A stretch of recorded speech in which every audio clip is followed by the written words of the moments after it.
snow, neath a hill of ancient land, I turned my car to the cold dead. When my eyes were stabbed by the flash of neon light that split the night and touched the sound of silence, and in the mirror I saw 10,000 people before,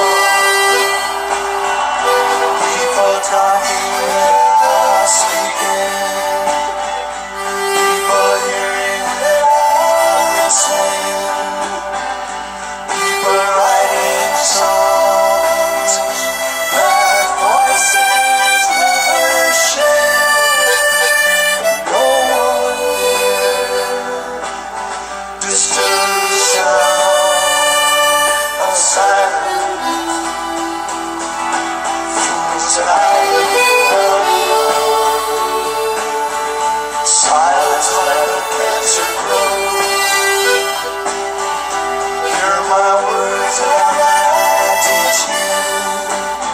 Take my arms and I reach out to you.